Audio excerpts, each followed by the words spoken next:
Yeah. So Mhm. it's very busy, very Yeah. busy. Yeah, for sure. And yeah, it's gratifying to hear that. So like what are in terms of like what you're actively researching, is it for like a project you're planning on working on, or do you have certain sort of stories or beats that you just kind of follow them just because you're interested in what's going to happen next?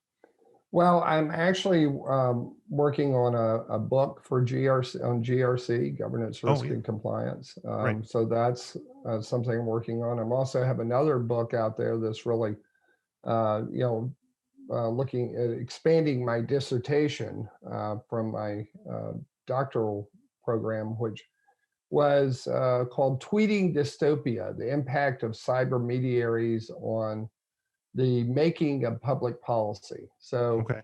how is social media sort of disintermediated the regulators and the Mm, legislators, and people are making public policy directly with direct interaction with industry and with companies these days.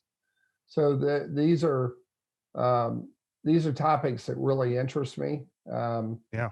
And you know, the risk management aspect of what I'm doing and the compliance aspect are where I overlap into the cybersecurity community quite a bit. Yeah, now the social media tweeting dystopia, as you say, is that what are you expanding on based on what your original dissertation is? Where are you taking it from there? You said you're trying to turn it into a Yeah. book.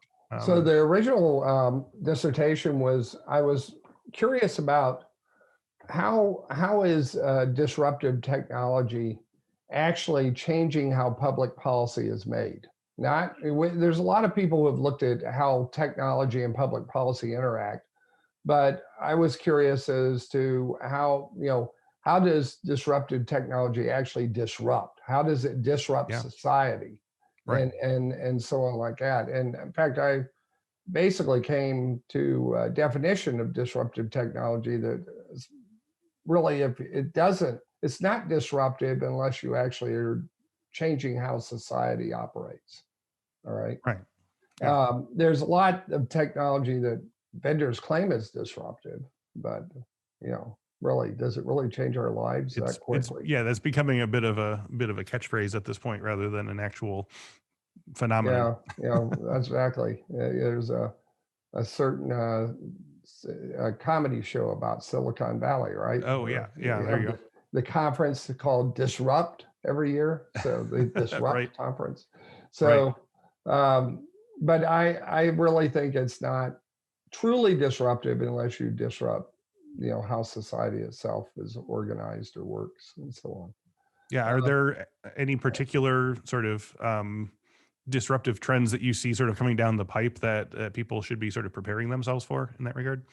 well, I think that when you look at this thing combined with social media has terrifically disrupted um, how we operate as a society and has and it's still doing so. Now, if you look at all kinds of new technologies, I would say potentially the most disruptive thing that we face on the horizon or changes or is certainly biotech and genetic engineering, Hmm. and that could seriously change. Um, you know, could cause very serious disruptions. And what does it mean to be human? Um, I think one of the books I'd like to write, and this would be a nice little short one, be 50 pages or so, is like how to stay employed in in your robot future. You know, Yeah. Oh boy. you Yeah. either work for the robots, Right. or um, you can actually have the robots, you know, work for you. Maybe you're a truck driver, and instead of driving the truck, you get a couple of automated trucks, right? Right. Autonomous vehicles, and you own those, or you have the option of becoming one. You can become a cyborg yourself and just compete directly with robots. So there's a future for all of us there. Right. Yeah. Uh, That's always interesting to me. I'm sorry. Go ahead. but I don't think that most of what we look at from robotics is actually seriously disrupted. It's not disruptive if it occurs over a long period of time. In other Right. words, we can adjust to it. Yes. Um, and so we evolve with the technology.